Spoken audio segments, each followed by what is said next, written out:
నమస్కారం. కార్తీక మాసం అనగానే ఆ చాలా మందికి వనభోజనాలు గుర్తొస్తాయి కదా. అవును, తప్పకుండా. అయితే ఈ రోజుల్లో మనం చూస్తే రెండు రకాల చిత్రాలు కనిపిస్తున్నాయి. ఒకటి, కొన్ని కుటుంబాలు కలిసి ఓ తోటలోనో పార్కులోనో కూర్చుని ఇంట్లో వండి తెచ్చుకున్నవి అందరూ పంచుకుంటూ హాయిగా కబుర్లు చెప్పుకుంటూ. ఇది మనకు తెలిసిన పాత వనభోజనం. నిజమే. ఇంకో చిత్రం దీనికి పూర్తిగా భిన్నం. పట్టణం బయట పెద్ద పెద్ద గ్రౌండ్స్ లేదంటే కళ్యాణ మండపాలు, వేలల్లో జనం, అవును, కార్లు, బస్సులు, పెద్ద పెద్ద బ్యానర్లు. వేదిక మీద నాయకులు, ఆ భోజనాల ఏర్పాట్లు, అబ్బో, దాన్ని కూడా కార్తీక వన సమారాధన అనే అంటున్నారు. అదే ఆశ్చర్యం. ఒకే పేరు, కాని ఎంత తేడా! ఒకప్పటి ఆ చిన్న చిన్న ఆత్మీయ కలయికల్నుంచి నేటి ఈ భారీ జనసమూహాల దాకా ఈ ప్రయాణం ఎలా జరిగింది? పెద్దడ నవీన్ గారు రేపటి కోసం పత్రికలో రాసిన ఒక వ్యాసం ఉంది. దాని ఆధారంగా ఈ సంప్రదాయం అసలు ఉద్దేశ్యమేంటి, కాలంతో పాటు ఇది ఎలా మారింది, ముఖ్యంగా మన కమ్యూనిటీలలో మానవ సంబంధాలు, వాటి వల్ల వచ్చే సామాజిక ప్రయోజనాలు, ఇవి ఎలా మారాయో ఈరోజు కొంచెం లోతుగా చూద్దాం. తప్పకుండా. ఇది అంటే కేవలం ఒక ఆచారం మారడం కాదు, మన సమాజంలో వస్తున్న మార్పులు, మన సంబంధాలు, మన ప్రాధాన్యతలు, వీటన్నిటినీ ఇది చూపిస్తుందన్నమాట. అవును. వ్యక్తిగత ఎమోషన్స్ నుంచి సామూహిక ఉద్వేగాల వైపు, జస్ట్ సరదాగా కలిసి భోజనం చేయడం నుంచి పెద్ద పెద్ద సోషల్ ప్రాజెక్టుల వైపు ఈ మార్పు ఎలా జరిగిందో అర్థం చేసుకునే ప్రయత్నం చేద్దాం. సరే, ముందుగా ఈ వనభోజనం లేదా వన సమారాధన, అసలు దీని అర్థమేంటి? ఇది జస్ట్ బయటికెళ్ళి తినడమేనా?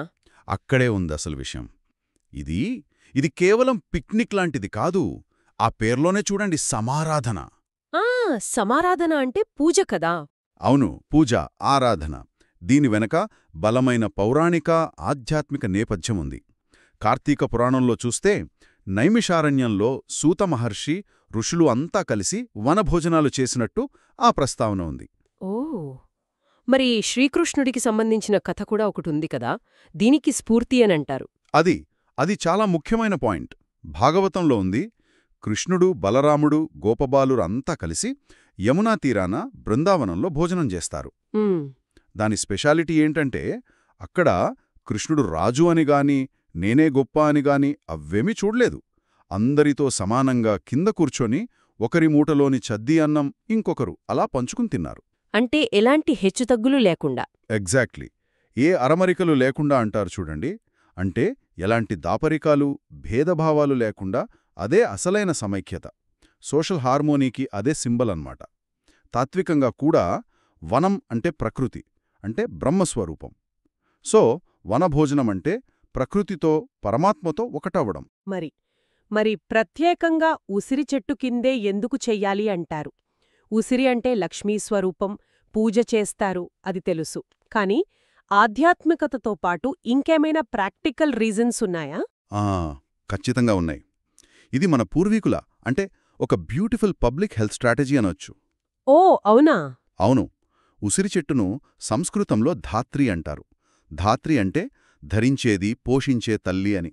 స్పిరిచువల్గా చూస్తే కార్తీక మాసంలో విష్ణువు, లక్ష్మీదేవి ఇద్దరూ ఉసిరి చెట్టు దగ్గర ఉంటారని నమ్మకం.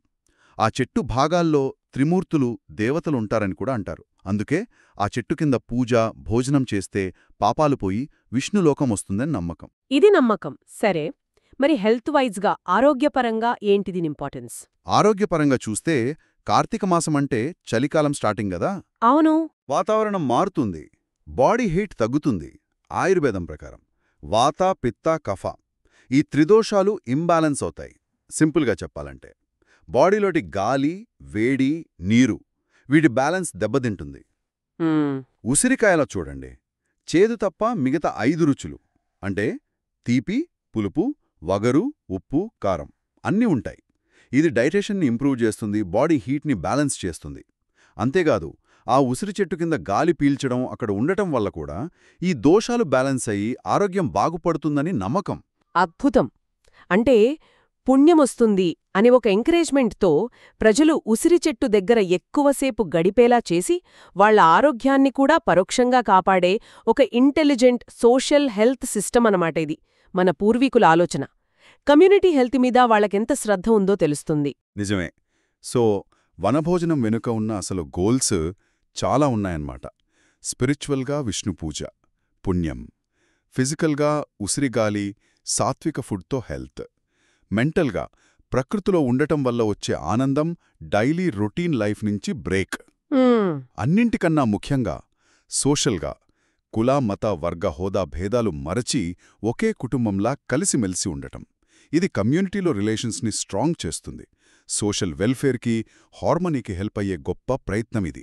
అలాంటి గొప్ప లక్ష్యాలతో మొదలైన సంప్రదాయం మరి ఆ పాత రోజుల్లో అంటే ఫ్యామిలీస్, ఫ్రెండ్స్ అంతా కలిసి చేసుకునే గార్డెన్ పార్టీ టైప్ వనభోజనాలు ఇప్పుడు చాలా అరుదుగా కనిపిస్తున్నాయి కదా. అవును, బాగా తగ్గిపోయాయి. ఆ ఎక్స్పీరియన్సే వేరు. ఆ రోజు కోసం ఎదురుచూడటం, ఇంట్లో అమ్మ చేసిన పులిహోర, గారెలు, పాయసం మూటగట్టుకుని స్కూటర్ల మీద దగ్గర్లోని తోటకో, నది ఒడ్డుకో వెళ్లడం. అక్కడ పిల్లలేమో ఆటలు, పెద్దవాళ్లు కబుర్లు, తాతయ్యేమో చెట్ల గురించి చెబుతుంటారు. ఆకుల్లో అందరూ కలిసి భోజనం, ఒకరికొకరు పంచుకోవటం. అక్కడ వేరే అజెండా ఏమీ ఉండదు, జస్ట్ ఆత్మీయత, ఆనందం అంతే. అవును, ఆ చిన్న గ్రూప్స్లో ఉండే ఇంటిమెసీకి కొన్ని స్పెషల్ క్వాలిటీస్ ఉన్నాయి. అక్కడ ప్రతి ఒక్కరూ పార్టిసిపెంట్స్, జస్ట్ ఆడియన్స్ కాదు. అంతా కలిసి పనిచేయడం, వంటలు షేర్ చేసుకోవడం, దీనివల్ల బంధాలు న్యాచురల్గా స్ట్రాంగ్ అవుతాయి. నిజమే. అందరూ కింద ఒకే చాప మీద ఎలాంటి స్టేటస్ డిఫరెన్సెస్ లేకుండా కూర్చోవడం వల్ల ఒకరి మీద ఒకరికి గౌరవం, వినయం పెరుగుతాయి. శ్రీకృష్ణుడు చూపించిన అసలు స్ఫూర్తికిది చాలా దగ్గరగా ఉంటుంది. ఏ లాభాపేక్ష, నెట్వర్కింగ్ ఉద్దేశాలు లేని ప్యూర్ గెట్ టుగెదర్ అది. అంతేకాదు, అదొక న్యాచురల్ నాలెడ్జ్ ట్రాన్స్ఫర్ ప్లాట్ఫామ్ కూడా. పెద్దలు పిల్లలకు ప్రకృతి గురించి, మొక్కల గురించి, ఆయుర్వేదం గురించి చెప్పడం, అమ్మాయిలు పెద్దవాళ్ల దగ్గర వంటలు నేర్చుకోవడం, పురాణ కథలు, లైఫ్ ఎక్స్పీరియన్సెస్ షేర్ చేసుకోవడం, ఇవన్నీ చాలా ఆత్మీయంగా జరిగేవి. ఇది తరాల మధ్య కనెక్షన్ని, కల్చర్ని నిలబెట్టేది. కానీ ఇప్పుడు చూడండి, లైఫ్ ఎంత ఫాస్ట్ అయిపోయిందో. Urbanisation, apartment culture. అవును, పక్క ఫ్లాట్లో ఎవరున్నారో కూడా తెలియని పరిస్థితి. దాంతో ఇలాంటి ఆత్మీయ వనభోజనాలు మెల్లగా తగ్గిపోతున్నాయి. ఇరుగు పొరుగుతో సంబంధాలు లేవు. ఎంటర్టైన్మెంట్ అంటే మాల్స్, సినిమాలు, రెస్టారెంట్లు అంతే. దాంతో ఆ పాత అనుభవాలు జస్ట్ నొస్టాల్జియాలాగా మిగిలిపోతున్నాయి. సహజంగా పెరగాల్సిన మానవ సంబంధాలు, వాటి ద్వారా వచ్చే కమ్యూనిటీ బలం, అదంతా తగ్గుతోంది. సరే, ఇక రెండో రకం చిత్రానికొస్తే, ఈనాటి భారీ వనసమారాధనలు, వీటిని మా కుల సమ్మేళనం అనొచ్చేమో అనిపిస్తుందొక్కొక్కసారి. సిటీ బయట పెద్ద పెద్ద ప్లేసెస్లో వేళ్లల్లో జనం, రెడ్డి సేవా సంఘం, కమ్మ సంక్షేమ వేదిక, కాపునాడు, గౌడా శెట్టిబలిజ సంఘం, ఇలా కుల సంఘాల బ్యానర్లు, స్టేజి మీద పొలిటీషియన్ స్పీచ్లు హోరెత్తిపోతున్నాయి. అమలాపురంలో 15,000 మంది కాపు సోదరులు వచ్చారట. అవును, విన్నాను. ఈ కార్యక్రమాలు చాలా సందడిగా, ఉత్సాహంగా ఉంటాయి. కాని ఇక్కడ ఆ పాత ఆత్మీయత, ఆ మానవ సంబంధాల లోతు ఎంతవరకు ఉంటుంది? ఆ పాత ఇంటిమసీని ఇక్కడ ఎక్స్పెక్ట్ చేయడం కష్టమే. ఎందుకంటే ఇక్కడ మెయిన్ ఇంటెన్షన్, ఎక్స్ప్రెస్ అయ్యే ఎమోషన్ మారిపోయింది. పర్సనల్ కనెక్షన్, ఆత్మీయత ప్లేస్లో ప్రదర్శన, డిస్ప్లే ఇంపార్టెంట్ అయిపోయింది. ప్రదర్శన అంటే తమ కులం యొక్క స్ట్రెంగ్త్, వెల్త్, యూనిటీ ఇవి చూపించడం ముఖ్యమైపోయింది. ఎంతమంది వచ్చారో, ఏ లెవెల్ లీడర్స్ వచ్చారు, ఇదే సక్సెస్కి మెజర్ అన్నమాట. పక్కవాళ్లకంటే మేమే గొప్పగా చేయాలనే పోటీతత్వం కూడా కనిపిస్తోంది. అంటే ఇక్కడ వ్యక్తిగత ఎమోషన్ కంటే ఒక గ్రూప్గా ఎగ్జైట్ అవడం, మనమంతా ఒకటి, మన ఐక్యత అనే కలెక్టివ్ ఫీలింగ్ని గట్టిగా చూపించుకోవడం, ఇదే మెయిన్ పర్పస్ అవుతోందన్నమాట. అవును, ఇది పర్సనల్, ఇంటిమేట్ కన్వర్జేషన్స్కి వేదిక కాదు. ఇది కలెక్టివ్ ఎగ్జైట్మెంట్, కాస్ట్ కాన్షియస్నెస్ని పబ్లిక్గా ఎక్స్ప్రెస్ చేయడం. అంతేకాదు, ఈ మీటింగ్స్కి క్లియర్ గోల్స్, అజెండాలు కూడా ఉంటున్నాయి. ఇవి కేవలం భోజనాలకే ఆగట్లేదు. అవునా, ఇంకేముంటుంది? Political mobilisation, social and economic networking వీటికి ప్లాట్ఫామ్స్గా మారుతున్నాయి. ఉదాహరణకు, గౌడ యూత్కి జాబ్స్ గురించి, తమ కమ్యూనిటీకి సంబంధించిన పొలిటికల్ రిజల్యూషన్స్ పాస్ చేసుకోవడం, ఇలాంటివి జరుగుతున్నాయి. అయితే దీనిమీద సీరియస్ క్రిటిసిజం కూడా ఉంది కదా. వనభోజనం అసలు లక్ష్యం కులమత భేదాలు మరచి కలవడమైతే, ఇవేమో దానికి రివర్స్లో కులాల బేసిస్ మీద జనాల్ని ఇంకా డివైడ్ చేస్తున్నాయని. వనభోజనం కాస్త కులభోజనం అయిపోయిందనే అంటున్నారు. ఇది సమాజంలో హార్మనీకి బదులు డివిజన్కే దారితీస్తుందనే భయం కూడా ఉంది. ఆ విమర్శలో నిజం లేకపోలేదు. ఆ ట్రెడిషన్ యొక్క అసలు స్పిరిట్ అంటే ఈక్వాలిటీ, స్టేటస్ని మర్చిపోయి కలవడం అది ఇక్కడ దెబ్బతింటోందనేది నిజమే. కాస్ట్ యూనిటీ పేరుతో వేరే కమ్యూనిటీస్కి దూరమయ్యే డేంజర్ ఉంది. అవును. సమభావన ప్లేస్లో స్టేటస్కి, ఆర్భాటాలకి ఇంపార్టెన్స్ పెరుగుతోందనే ఆరోపణలు కూడా ఉన్నాయి. ఇక్కడ హ్యూమన్ రిలేషన్స్ కలెక్టివ్ పర్పస్ కోసం బిల్డ్ అవుతున్నాయి కానీ పర్సనల్ లెవెల్లో న్యాచురల్గా స్ట్రెంగ్తెన్ అవ్వట్లేదు. అయితే కథలో ఒక అన్ఎక్స్పెక్టెడ్ పాజిటివ్ టర్న్ కూడా ఉంది. ఈ పెద్ద పెద్ద కుల సమ్మేళనాలు ఆత్మీయతకు దూరమైనా సరే సొసైటీకి ఇంకో రూపంలో మేలు చేస్తున్నాయని ఆ ఆర్టికల్ చెప్తోంది. అవే పెద్ద పెద్ద స్వచ్ఛంద ప్రాజెక్టులు లేదా సోషల్ సర్వీస్ యాక్టివిటీస్. ఇది ఇంట్రెస్టింగ్ కదా? ఖచ్చితంగా. ఇది చాలా ఇంపార్టెంట్ పాయింట్. చిన్న ఫ్యామిలీ గ్రూప్స్ ఇంటిమెసీని, ఎమోషన్స్ని షేర్ చేసుకుంటే ఈ లార్జ్ కాస్ట్ గ్రూప్స్ వాళ్ల స్ట్రెంగ్త్ని, యూనిటీని యూజ్ చేసి రిసోర్సెస్ని మొబిలైజ్ చేయగలుగుతున్నాయి. వేల మందిని ఒకచోట చేర్చడం వల్ల లార్జ్ అమౌంట్ ఫండ్స్, వేరే రకాల హెల్ప్ ఇవి కలెక్ట్ చేయగలుగుతున్నారు. ఈ రిసోర్సెస్ని కేవలం షోకే కాదు, సొసైటీకి ఉపయోగపడే పనుల వైపు, ఫిలాంథ్రపీ వైపు డైవర్ట్ చేస్తున్నారు. ఉదాహరణకి భీమవరంలో కమ్మ సంఘం, కాకతీయ సేవా సమితి వాళ్ళు వాళ్ల ప్రోగ్రాం ద్వారా కులంతో సంబంధం లేకుండా కష్టాల్లో ఉన్నవాళ్లని, పేదల్ని ఆదుకుంటామని చెప్పడం. అలాగే అమలాపురంలో కాపు సంఘం, తెలగా అభ్యుదయ సంఘం వాళ్ల మీటింగ్లో పేద కాపు స్టూడెంట్స్కి, ఫైనాన్షియల్గా వీక్ ఫ్యామిలీస్కి సపోర్ట్ చేస్తామని రెజల్యూషన్ పాస్ చేయడం. గుడ్లూరులో కాపు సంఘం వాళ్లు అన్ని వర్గాల్ని గౌరవిస్తూ ముఖ్యంగా బడుగు, బలహీన వర్గాలకు హెల్ప్ చేయాలని పిలిపివ్వడం. ఇవన్నీ ఈ కొత్త ట్రెండ్కి ఎగ్జాంపుల్స్. అంటే ఆ ట్రెడిషన్ యొక్క పాత లక్ష్యం స్పిరిచువల్ సాల్వేషన్ లేదా పర్సనల్ పుణ్యం, దాని ప్లేస్లో ఒక కొత్త goal collective upliftment, social responsibility వచ్చి చేరుతున్నాయన్నమాట. అవును, చెప్పొచ్చు. స్పిరిచువాలిటీ లేదా ఇంటిమసీ ప్లేస్లో ఫిలాంథ్రపీ, సోషల్ సర్వీసు మెయిన్ అవుతున్నాయి. ఇది కమ్యూనిటీ బాండ్స్ కొత్త రూపంలో సోషల్ బెనిఫిట్స్కి ఎలా దారితీస్తున్నాయో చూపించే ఒక నిదర్శనం. సరే, ఈ రెండు రూపాలను బ్రీఫ్గా కంపేర్ చేస్తే చిన్న గ్రూప్స్ ఏమో ఆత్మీయత, ప్రకృతి ఆస్వాదన కోసం, పెద్ద మీటింగ్స్ ఏమో కలెక్టివ్ ఐడెంటిటీ, స్ట్రెంగ్త్ షో కోసం. కరెక్ట్. చిన్న గ్రూప్స్లో పర్సనల్ ఎమోషన్స్, పెద్ద గ్రూప్స్లో కలెక్టివ్ ఎక్సైట్మెంట్. ఒకదాన్ని నడిపేది షేరింగ్, ఇంకోదాన్ని నడిపేది కాంపిటీషన్. ఆర్గనైజేషన్ కూడా డిఫరెంట్. ఒకటి ఫ్యామిలీస్ అంతా కలిసి చేసే పాట్లక్ లాంటిది, రెండోది ప్రాపర్ ఈవెంట్ మేనేజ్మెంట్. అవును, స్పిరిచువాలిటీ మొదటి దాంట్లో కోర్ పార్ట్ అయితే రెండో దాంట్లో జస్ట్ పేరుకే అన్నట్టు మారింది. చిన్న గ్రూప్స్ పర్సనల్ బాండ్స్ని బలపరిస్తే, పెద్ద groups social consciousness, networking, resource మొబిలైజేషన్కి హెల్ప్ అవుతున్నాయి. మరి మొదటివి తగ్గిపోతుంటే రెండోవేమో అసలు స్పిరిట్ని దెబ్బతీస్తున్నాయని, డివిజన్కి కారణమవుతున్నాయని క్రిటిసిజం ఉన్నా, అదే టైంలో సోషల్ ప్రాజెక్ట్స్కి ఫండ్స్ తెస్తున్నాయి. ఎగ్జాక్ట్లీ. ఇంతకీ ఈ పెద్ద మార్పు ఎందుకొచ్చింది? దీని వెనకున్న సోషల్ రీజన్స్ ఏంటి? దీని రూట్స్ మోడర్న్ సోషల్ ఎకనామిక్ చేంజెస్లో ఉన్నాయి.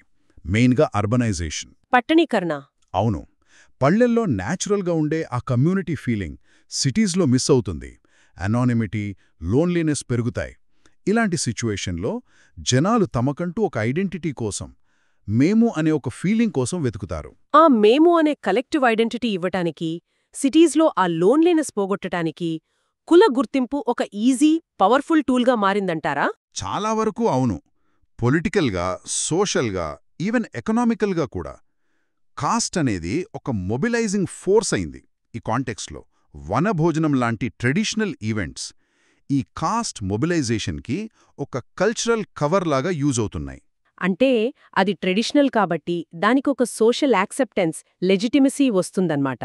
అవును, తమ కాస్ట్ యూనిటీని చూపించుకోవడానికి, స్ట్రెంథెన్ చేసుకోవడానికి ఇదొక సేఫ్, యాక్సెప్టబుల్ ప్లాట్ఫామ్ అయింది.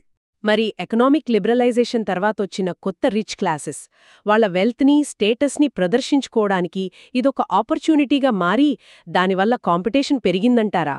అది కూడా ఒక ఇంపార్టెంట్ రీజన్. వాళ్ల ఎకనామిక్ సక్సెస్ని, సోషల్ స్టేటస్ని చూపించుకోవడానికి ఇవి వేదికలవుతున్నాయి. అయితే కేవలం షో, కాంపిటీషన్ మాత్రమే కాదు, వాళ్ళు సంపాదించిన వెల్త్కి స్టేటస్కి ఒక మారల్ పర్పస్ యాడ్ చేయాల్సిన నీడ్ కూడా వస్తుంది. ఓ ఈ పెద్ద పెద్ద కుల సమ్మేళనాల ద్వారా చేసే సోషల్ ప్రాజెక్ట్స్, చారిటీ ఆ మారల్ పర్పస్ని ఫుల్ఫిల్ చేస్తున్నాయి. మేము సంపాదించడమే కాదు, తిరిగి సొసైటీకి ఇస్తున్నాము అని చెప్పుకునే అవకాశం కల్పిస్తూ వాళ్ల సోషల్ స్టేటస్ని, మారల్ సుపీరియారిటీని పెంచుకోవడానికి హెల్ప్ చేస్తున్నాయి. ఇదంతా విశ్లేషించాక మళ్ళీ ఆ ఫస్ట్ క్వశ్చన్కొద్దాం. పెద్దాడ నవీన్ గారు అడిగినట్టు 15,000 మందితో జరిగే ఆ పెద్ద పార్టీల్లో వ్యక్తిగత ఎమోషన్లు ఉంటాయా? అంటే ఆ పాతకాలపు ఆత్మీయత ఉంటుందా? స్ట్రైట్గా చెప్పాలంటే ఉండదు, లేదా చాలా తక్కువ. వేల మంది గుంపులో పర్సనల్గా పలకరించుకోవటానికి, డీప్ కన్వర్జేషన్స్కి, ఇంటిమసీ షేర్ చేసుకోవటానికి స్కోప్ ఆల్మోస్ట్ జీరో. అక్కడ కనిపించేది కలెక్టివ్ ఎగ్జైట్మెంట్, ఒక కామన్ ఐడెంటిటీ కోసం ఉత్సాహం. అది పర్సనల్ ఫీలింగ్ కాదు, కలెక్టివ్ రెస్పాన్స్. అయితే ఓవరాల్గా చూస్తే వన సమారాధన అనే ట్రెడిషన్ కాలానికి తగ్గట్టు మారి ఒక కొత్త బ్యాలెన్స్కి వచ్చిందని చెప్పొచ్చా?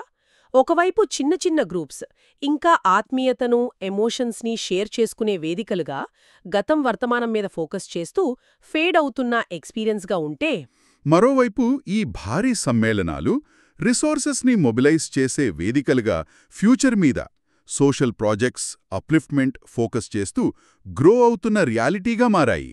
సమైక్యత అనే మాట అలాగే ఉన్నా దాని మీనింగ్ మారింది. శ్రీకృష్ణ టైంలో కులమతాలకు అతీతమైన హ్యూమన్ యూనిటీగా మొదలై, తర్వాత ఫ్యామిలీ యూనిటీగా మారి, ఇప్పుడేమో మెయిన్గా కాస్ట్ యూనిటీగా కనిపిస్తోంది. ఈ మార్పులో మన శ్రీకృష్ణుడు చూపించిన ప్యూర్, స్టేటస్లెస్, న్యాచురల్ ఆత్మీయతను, హ్యూమన్ రిలేషన్స్లోని ఆ స్వచ్ఛతను కొంత కోల్పోయామేమో నిజమే.